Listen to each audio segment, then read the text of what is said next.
مہاراشٹر کے پربھنی سے ایک دردناک واقعہ سامنے آیا ہے۔ ایک خاتون نے چلتی بس میں بچے کو جنم دیا، نومولود کو کھڑکی سے باہر پھینک دیا، جس کی وجہ سے اس کی موت ہو گئی۔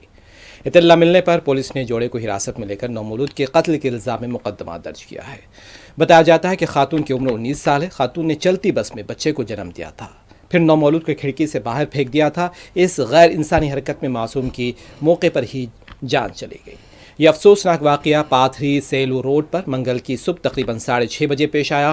ریتکا دھیرے نامی ایک خاتون اپنے مبینہ شوہر الطاف شیخ کے ساتھ پونے سے پربھنی جا رہی تھی۔ جوڑا سلیپر کوچ میں سفر کر رہا تھا۔ دوران سفر خاتون نے ایک بچے کو جنم دیا، لیکن چند منٹ بعد جوڑے نے بچے کو کپڑے میں لپیٹ کر چلتی بس کی کھڑکی سے باہر پھینک دیا۔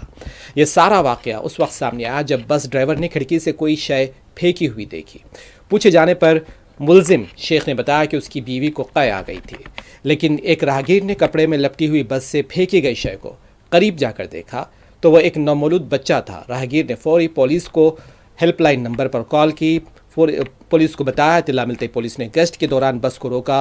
ریتکا اور شیخ کو حراست میں لے لیا گیا۔ پولیس نے اس جوڑے پر نوزائیدہ کے قتل اور اس کی پیدائش کو پوشیدہ رکھنے، لاش کو خفیہ طور پر ٹھکانے لگانے جیسے جرائم کے تحت مقدمہ درج کیا ہے۔